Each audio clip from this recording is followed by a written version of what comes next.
Assign homework, दोनों का मतलब आप समझ लीजिए। यहाँ पे सबसे बड़ी जो चीज़ है वो ये है कि आपको केवल एक बार ही होमवर्क बनाना है।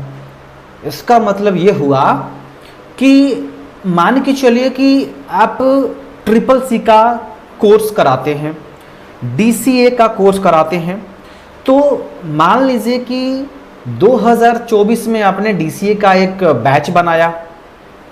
उस बैच के अंदर टाइम टू टाइम आपने बच्चों को होमवर्क दिया।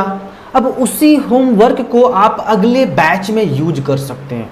मीन्स दोबारा आपको होमवर्क बनाने की नीड नहीं है कि एवरीडे होमवर्क बनाओ, एवरीडे असाइन करो, ऐसा कुछ नहीं है।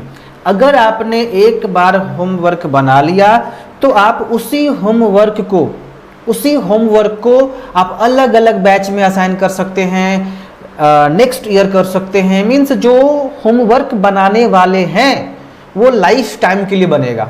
आप उसको बार बार अलग अलग बैच में असाइन कर सकते हो, ठीक है।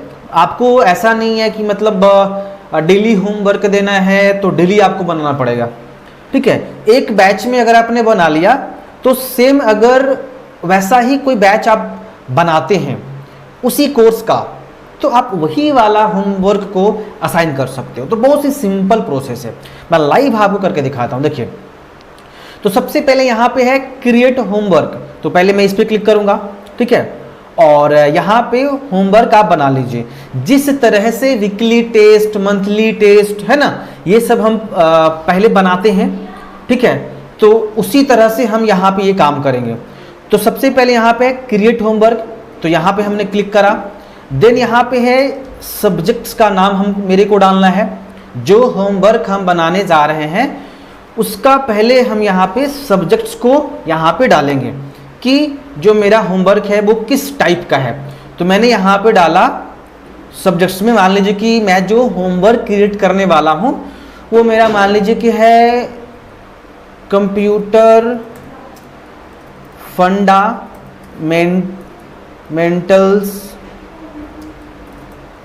ऑपरेटिंग सिस्टम, जो भी सब्जेक्ट्स हैं यहाँ पे आप डाल लीजिए, ठीक है। देन यहाँ पे सब्जेक्ट्स डालने के बाद आपको यहाँ पर जो है क्वेश्चंस को ऐड करना होगा। आप यहाँ पे सब्जेक्टिव क्वेश्चंस ऐड करो या ऑब्जेक्टिव क्वेश्चंस ऐड करो। अगर आप सब्जेक्टिव क्वेश्चन ऐड करेंगे तो खुद से आपको ABCD यहाँ पे डालनी पड़ेगी, ठीक है। तो ज़्यादातर जो होमवर्क होते हैं वो हम लोग ऑब्जेक्टिव नहीं बल्कि सब्जेक्टिव ही देते हैं। तो मैं यहाँ पे एग्जाम्पल के लिए मैंने एक क्वेश्चन टाइप करा। आप 1 2 लिख सकते हो या फिर डायरेक्ट क्वेश्चन लिख सकते हो। मैंने यहाँ पे लिखा एग्जाम्पल में व्हाट इज कंप्यूटर, ठीक है। देन मैंने डाला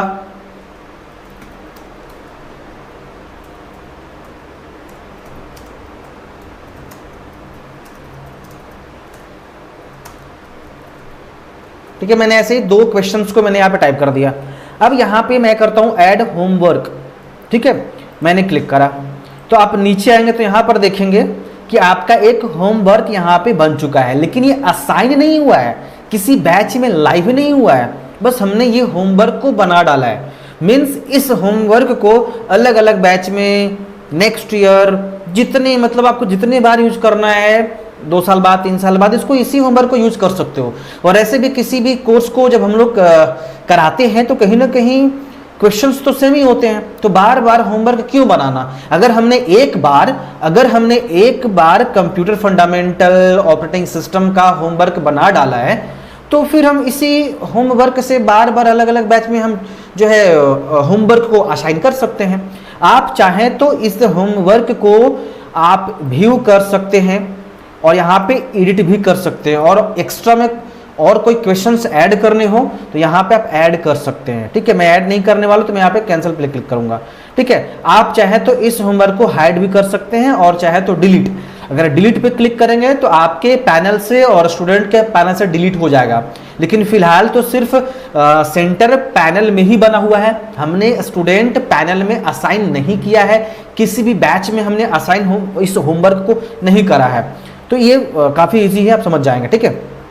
तो अब हम यहाँ पे क्या करने वाले हैं, अब नेक्स्ट ऑप्शन आता है असाइन होमवर्क, यानी कि ये जो होमवर्क हमने बनाया है चाहे आप होमवर्क 2 होमवर्क बना लीजिए, 3 बना लीजिए, 4 बना लीजिए, 5 बना लीजिए, जितने होमवर्क आप बनाएंगे यहाँ पे आपको शो किया जाएगा सिलेक्ट होमवर्क। जैसे हमने एक बनाया है होमवर्क का, देखिए आईडी यहाँ पे दिया हुआ है, ये होमवर्क का आईडी है और ये सब्जेक्ट्स हैं कंप्यूटर फंडामेंटल ऑपरेटिंग सिस्टम, है ना। तो मैंने एक ही होमवर्क को बनाया तो यहाँ पे एक शो कर रहा है, ठीक है। अब यहाँ पे होमवर्क चूज करना है, देखिए ये वाला होमवर्क मैंने चूज कर लिया। अब यहाँ पे इस होमवर्क को, ये जो होमवर्क है, इस होमवर्क को कब हमें लाइव करना है, किस डेट में और किस टाइम में। मान लीजिए कि आज हम होमवर्क को जो है बनाए हैं, तो कल के डेट में भी लाइव कर सकते हैं। ये होमवर्क कल ही लाइव होगा, आज नहीं होने वाला है। तो मैं मान लो कल का डेट डालेंगे तो कल लाइव होगा, तो मैं यहाँ पे ना आज का डेट डालता हूँ 26/6 और मैं यहाँ पे टाइम भी, आप टाइम भी डाल सकते हो। मैं यहाँ पे 11:10 AM मैंने डाल दिया, ठीक है। तो ये देखिए 26 जून को 11 बजे ये लाइव हो जाएगा। तो मैं यहाँ पे असाइन नहीं करूँगा, अभी यहाँ पे सिलेक्ट बैच। एक चीज़ और आपको ध्यान देना पड़ेगा कि किस बैच में आपको ये होमवर्क को असाइन करनी है। सिलेक्ट बैच है ना, तो जितने बैच हैं तो आप किसी बैच में असाइन कर सकते हैं। होमवर्क बन चुका है तो असाइन आप कर सकते हैं। तो यहाँ पे किस बैच में असाइन करनी है आपको। अब भाई आप हमें ये बताइए कि जब तक आप बैच नहीं बनाएंगे तब तक कैसे होमवर्क को आप असाइन करेंगे। होमवर्क असाइन कब करेंगे आप एक बैच बनाएंगे, उस बैच में 20 बच्चे 30 बच्चे जितने भी स्टूडेंट्स आपके पास हैं, तो एक बैच के अंदर वो सारे स्टूडेंट्स होने चाहिए। जब सारे स्टूडेंट्स उस बैच में होंगे तब जाकर के उस बैच के अंदर ये लाइव हो जाएगा। तो आपको एक स्पेसिफिक जो है बैच बतानी पड़ेगी। तो मैं बैच बनाने के लिए आपको बताता हूँ, बहुत सिंपल प्रोसेस है। तो मैं यहाँ पे बैच को चूज करूँगा, मान लीजिए मैंने ये बैच को चूज करा, ठीक है। अब यहाँ पे मैं करता हूँ असाइन, ठीक है, मैंने यहाँ पे कर दिया असाइन। तो ये देखिए यहाँ पे ये होमवर्क यहाँ पे ऐड हो चुका है, देखिए यहाँ पे शो कर रहा है होमवर्क आईडी, सब्जेक्ट्स, बैच का डिटेल्स और ये लाइव का टाइम भी मुझे यहाँ पे शो करवा दिया गया कि इस टाइम में ये लाइव हो जाएगा, है ना। अब आप चाहें तो इस होमवर्क को डिलीट कर सकते हैं, ये स्टूडेंट पैनल से डिलीट हो जाएगा, ठीक है। अब हमें ये देखना होगा कि इस बैच में हमने जो है लाइव कर दिया है, तो इस बैच में जितने बच्चे थे क्या उन बच्चों तक स्टूडेंट पैनल के अंदर ये होमवर्क असाइन हुआ है या नहीं। तो बैच मेरा जो था वो ये था, ये बैच था। अब हमें पता करना होगा कि इस बच्चे में कितने बच्चे थे। तो चलिए कोई बात नहीं, मैं यहाँ पे बैच मैनेजर पे क्लिक करूँगा। बैच मैनेजर हमारा कहाँ है, बैच मैनेजर। तो मैं बैच मैनेजर पे क्लिक करूँगा। यहाँ पे मैंने 2 बैच बनाया था, मैंने इसी बैच में लाइव किया था। तो अगर हमें पता करना है कि इस बैच में कितने स्टूडेंट्स ऐड हैं, तो यहाँ पे है मैनेज स्टूडेंट्स, तो आप इस पर क्लिक करेंगे। यहाँ पे देखिए नीचे आएंगे तो ये सारे वो स्टूडेंट्स हैं जो इस बैच में ऐड हैं। तो ये बैच में देखिए सारे बच्चे का इनरोलमेंट नंबर दिया हुआ है। तो मैं किसी भी बच्चे का जो है ना लॉगिन करूंगा, सेंटर पैनल लॉगिन करूंगा। यहाँ मैं वेबसाइट पे जाऊंगा, स्टूडेंट लॉगिन पे क्लिक करूंगा और बच्चा का इनरोलमेंट नंबर डालूंगा और पासवर्ड। तो पासवर्ड तो मुझे पता नहीं है, तो मैं पासवर्ड यहाँ से फाइंड कर लेता हूँ, ठीक है। तो चलिए मैंने यहाँ पे इनरोलमेंट नंबर डाल दिया और पासवर्ड देखिए बगल में शो करता है इनरोलमेंट नंबर, और ये आपका यहाँ पे देख लीजिए पासवर्ड ये है आपका।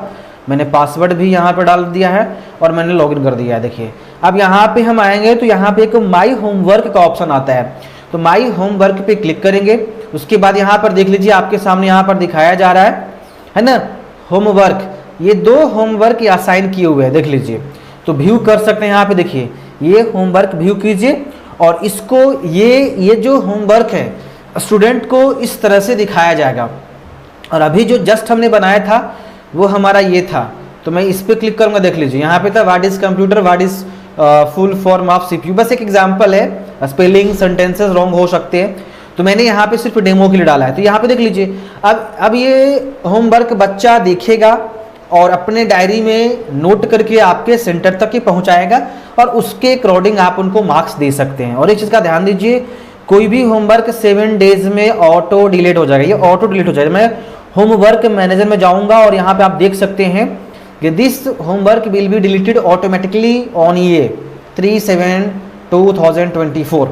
तो ये 7 दिन के बाद ये होमवर्क ऑटो डिलीट हो जाएगा, क्योंकि बहुत सारे डेटा यहाँ पे पड़े होंगे, ठीक है। तो ये ऑटो डिलीट हम लोग कर देते हैं, ये होमवर्क डिलीट होगा, ना कि जो आपने, देखिए ध्यान दीजिएगा, ये जो बच्चे के पास होमवर्क दिखाए जा रहे हैं वो डिलीट होंगे, यहाँ से आपके सेंटर पैनल से डिलीट नहीं होंगे। सिर्फ बच्चे के जो पैनल में जो होता है ना वो दिखा रहा था यहाँ पे, ये डिलीट करवा दें, क्योंकि यहाँ पे बहुत सारे डेटा पड़े रहेंगे, फालतू का डेटा पड़ा रहेगा तो कोई मतलब नहीं बनता है। सो होमवर्क का ज़्यादा टाइम भी नहीं देना चाहिए। तो 7 डेज का मैंने रखा है, तो आप इसको 1 दिन में होमवर्क कंप्लीट करवाइए या 2 दिन में, ठीक है। बहुत सारे ऐसे केसेस आते हैं जहाँ पे 7 डेज का भी हम लोग होमवर्क दे देते हैं, ठीक है।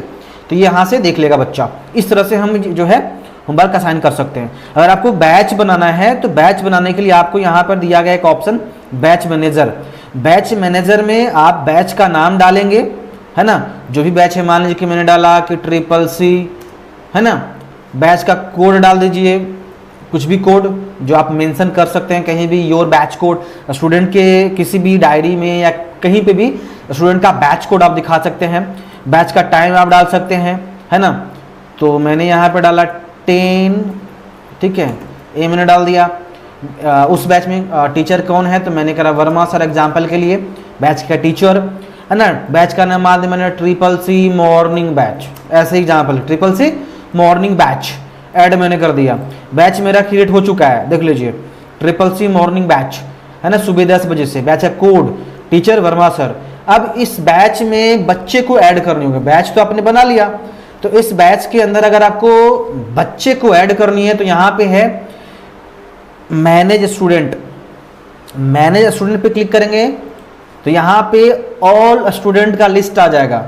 आप यहाँ पे इस बैच के अंदर जितने भी बच्चों को ऐड करना चाहते हैं बस आपको यहाँ पे टिक मार्क करना होगा, टिक आउट करना होगा। टिक आउट करने के बाद यहाँ पे आप डायरेक्टली क्या कर सकते हैं, ऐड पे क्लिक कर सकते हैं। ऐड पे क्लिक करेंगे तो सारे बच्चे इस बैच में ऐड हो जाएंगे। अब नीचे आके देखिए, इस नीचे आएंगे तो यहाँ पे आपको दिखाया जाएगा कि उस बैच के अंदर ये 4 जो बच्चे हैं, 4 स्टूडेंट्स यहाँ पे शो करवाया जा रहा है क्योंकि आपने ऐड करा है। आप चाहें तो इसको डिलीट भी कर सकते हैं, है ना। और ऐड करना है तो यहाँ से टिक आउट करके दोबारा से किसी और बच्चे को यहाँ से ऐड कर सकते हैं, या फिर आप चाहें तो उस बच्चे का एनरोलमेंट नंबर डाल करके भी ऐड कर सकते हैं। क्योंकि क्या होता है कि आपके सेंटर पैनल के अंदर बहुत सारे स्टूडेंट्स हो जाते हैं, तो बहुत सारे स्टूडेंट्स हो जाने के कारण आप किसी भी स्पेसिफिक स्टूडेंट्स को ऐड नहीं कर पाएंगे। तो जब बड़ा लिस्ट आ जाता है तो बच्चे से आप एनरोलमेंट नंबर पूछ करके आप जो है यहाँ पे एनरोलमेंट नंबर डाल दीजिए और उस बच्चा को डायरेक्टली जो है यहाँ पे आप ऐड कर दीजिए। जैसे कि इसमें डाला 20 ऐसे करके यहाँ से मैंने एनरोलमेंट नंबर सर्च करा और मैं यहाँ से नॉर्मली सर्च करने के बाद मैं टिक आउट करके यहाँ पे मैं ऐड कर दूंगा। सिंपल प्रोसेस है। अब एक चीज़ और है, एक और मैं आपको बताता हूँ। जैसे मैं यहाँ पे बैच मैनेजर पे क्लिक करता हूँ तो यहाँ पे मेरे को दिखाया जाता है कि आपने 3 बैच बना रखा है। आप चाहे तो डीएक्टिव कर दो, चाहे तो डिलीट कर दो, चाहे तो एडिट बैच करो, चाहे तो स्टूडेंट्स को मैनेज करो। तो एक चीज़ आप ध्यान दीजिएगा कि ये 3 बैच जो हमने बनाया है, ये तीनों बैच आपको स्टूडेंट्स एडमिशन के टाइम पे शो कराया जाता है। अगर आप चाहते हैं कि भाई जब मैं एडमिशन लेता हूं बच्चों को, तो उसी वक्त हम उस बच्चे को बैच में ऐड कर दूं, तो कोई बात नहीं। मान के चलिए, देखिए यहाँ पे है ऐड स्टूडेंट, तो मैं ऐड स्टूडेंट पे क्लिक करूंगा। ऐड स्टूडेंट पे क्लिक करने के बाद जब आप एडमिशन लेते हैं तो यहाँ पर आपको शो करवाया जाता है सिलेक्ट बैच। तो ये ऑप्शनल है, आप इसे छोड़ सकते हैं। लेकिन अगर आप चाहते हैं कि जिस बच्चे का मैं एडमिशन ले रहा हूं और आपको पता है कि ये स्टूडेंट सुबह आने वाला है, शाम में आने वाला है, दोपहर के टाइम में आने वाला है, मतलब आपको पता है कि ये बच्चा इस बैच में आने वाला है और इसी बैच में एडमिशन ले भी रहा है, तो सिलेक्ट बैच पे क्लिक कीजिए और डायरेक्टली यहीं से एडमिशन लेते टाइम आप बैच को चूज कर लीजिए कि ये बच्चा CCC मॉर्निंग बैच में आने वाला है सुबह 10 बजे। मैंने चूज कर लिया। चूज करने के बाद जब इस बच्चा का एडमिशन आप ले लेंगे, ऐड स्टूडेंट पे क्लिक करेंगे तो ऑटोमेटिकली ये जो बच्चा है उस बैच में ऐड हो जाएगा। आपको मैन्युअली वहां से ऐड नहीं करना पड़ेगा। तो बैच में ऐड करने का 2 प्रोसेस।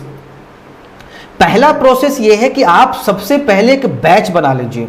जब आप बैच बना लेंगे तो एडमिशन के टाइम पे उस बैच को चूज कर लेंगे तो उस बैच के अंदर वो बच्चा ऑटोमेटिकली ऐड हो जाएगा। और अगर आप ये काम नहीं करते हैं, आपको पता नहीं है, आप कंफर्म नहीं है, बच्चा जब एडमिशन लेता है तो वो बच्चा कंफर्म नहीं है कि सुबह आना है कि शाम में आना है कि दोपहर में आना है, तो आप ये जो सिलेक्ट बैच का ऑप्शन इसको छोड़ दीजिए और मैन्युअली आप क्या कीजिए, बैच मैनेजर में जाइए और यहां से वो जो बैच आपने बनाया था उसको चूज कीजिए और मैनेज स्टूडेंट पे क्लिक कीजिए और मैन्युअली यहां से स्टूडेंट को चूज करके ऐड कर सकते हैं। यानी कि दो ऑप्शन है, एडमिशन का टाइम पे और दूसरा बैच मैनेजर में जाने के बाद मैनेज स्टूडेंट पे क्लिक करने के बाद मैन्युअली यहां से उस बैच के अंदर हम किसी भी स्टूडेंट्स को ऐड और रिमूव कर सकते हैं। तो अगर आपने बैच पहले से ऑलरेडी बना रखा है तो एडमिशन के टाइम पे बैच को चूज कर लीजिए, और अगर आपको बैच का कोई फीचर यूज नहीं करनी है तो बैच आप बनाइए ही नहीं। लेकिन अगर आप बैच आप बनाएंगे तो आप वीकली टेस्ट ले सकते हैं, मंथली टेस्ट ले सकते हैं, होमवर्क असाइन कर सकते हैं, यहां तक अटेंडेंस ले सकते हैं। मतलब बहुत सारे ऐसे फीचर्स हैं जिसमें आपको बैच की नीड पड़ेगी, क्योंकि बैच नहीं बताएंगे तो स्पेसिफिक टारगेट आप नहीं कर सकते हैं।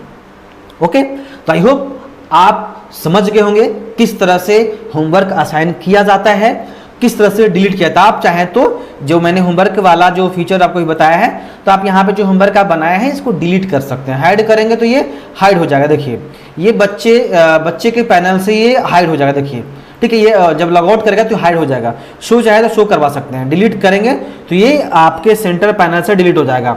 अगर आपको स्टूडेंट पैनल से डिलीट करना है तो असाइन होमवर्क में जाके यहाँ से डिलीट कर देना है आपको। तो आई होप समझ गए हम। तो अगर डिलीट करें तो डिलीट कर दीजिए। ओके, और भी कोई क्वेरी रह जाती है तो दिए गए नंबर से या जो टीम के नंबर आपको प्रोवाइड की गई है आप उस नंबर पे कॉल या मैसेज कर सकते हैं। Thank you.